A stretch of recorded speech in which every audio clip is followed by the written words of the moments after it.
The book of Deuteronomy is the fifth book of the Bible and the final book of the Torah. After the exodus from Egypt, Israel was at Mount Sinai for 1 year, entering into a covenant with their God. And then they had the disastrous road trip through the wilderness, and the Exodus generation disqualified themselves from entering into the land promised to Abraham. And so Deuteronomy begins with Moses standing in front of this new generation, explaining the Torah. And it's from here that the design and purpose of the book unfolds. Deuteronomy is a series of speeches from Moses where he's calling the next generation of Israel to be faithful to the covenant with their God. At the center of the book is a collection of laws, which are the terms of the covenant between God and Israel. Some of the laws are new, but many are repeated from the laws given earlier at Mount Sinai. And that's actually where this book gets its name, from a Greek word Deuteronomion, which means a second law. Now, surrounding these laws are two outer sections of Moses' speech. Each of these are broken up into two parts themselves. Let's just dive in and we'll see how this whole thing works. So Moses first of all summarizes the story so far, and he highlights how rebellious the previous generation was, in contrast with God's constant grace and provision in the wilderness. And God did bring his justice on them, yes, but he did not abandon his covenant promises. After this comes a series of very passionate sermons where Moses calls on this new generation to be more faithful than their parents were to the covenant. He reminds them of the 10 Commandments, and then the centerpiece of this section is a famous line called the Shema.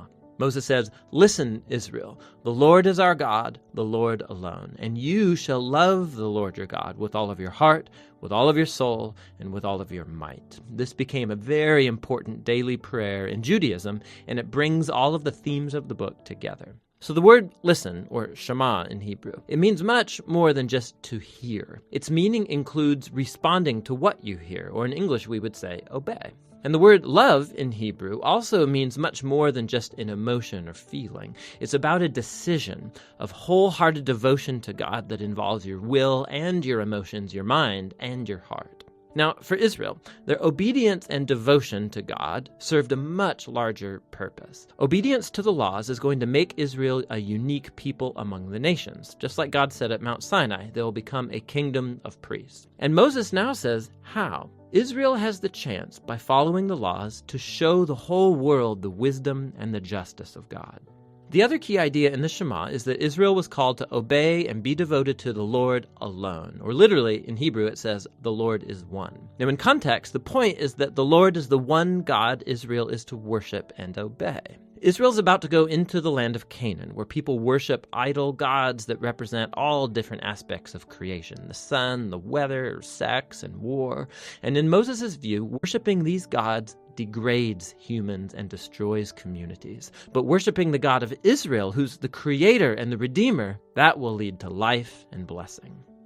And so we come to the large collection of laws at the center of the book. And they're roughly arranged by topic. So the opening section is about Israel's worship of their God. They were to have one central temple where one God would be worshipped. And also, God was to be worshipped in Israel's care for its poor. So, for example, all Israelites were to set aside 1/10 of their annual income to be given to the temple. But another 10th was to be set aside every 3 years and given to the poor. And these are the kinds of laws that put Israel on the cutting edge of justice in comparison to their ancient neighbors, and it was all bound up with their worship of God. The next section outlines the character qualities of Israel's leaders. So the elders, the priests, the kings, these were all placed under the authority of the covenant laws, which God said that he would enforce by sending prophets to keep the leaders accountable. So in contrast to Israel's neighbors, where kings were thought of as divine and a law unto themselves, Israel's leaders were subordinate to the law and the prophets.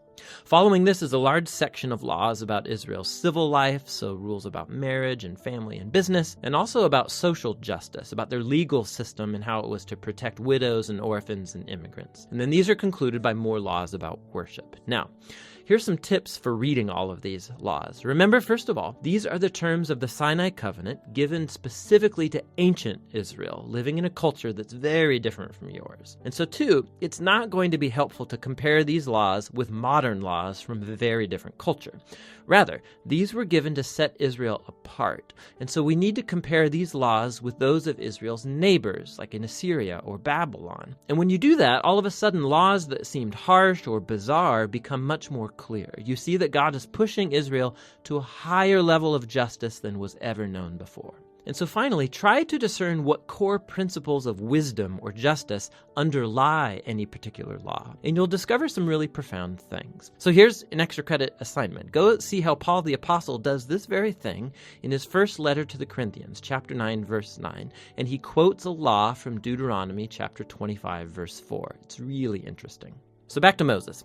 After he goes through all of the laws, he issues a final challenge that Israel should listen to and love their God. He first issues a warning and an ultimatum. If Israel listens to and obeys their God, everything's going to go great, lots of divine blessing. But if they don't listen and rebel, famine, plague, devastation, and ultimately exile from the land. And then Moses forces a decision.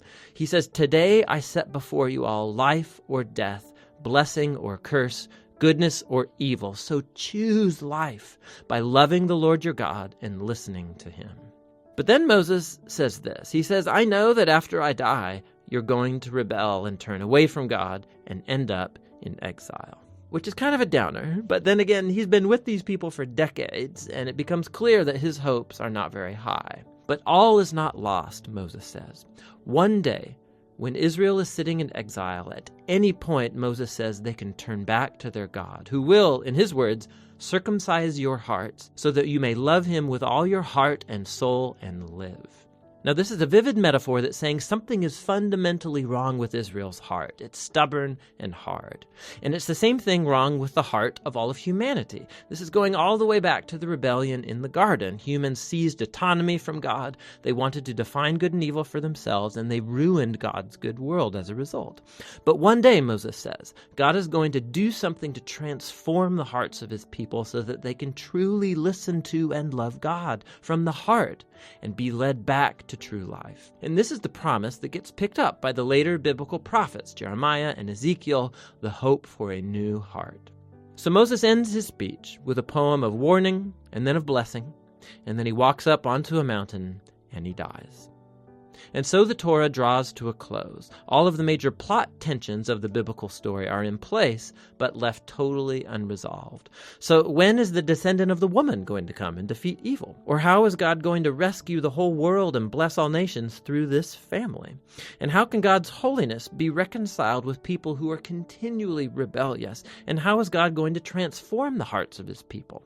You just have to keep reading to find out. But for now, that's what the book of Deuteronomy is all about.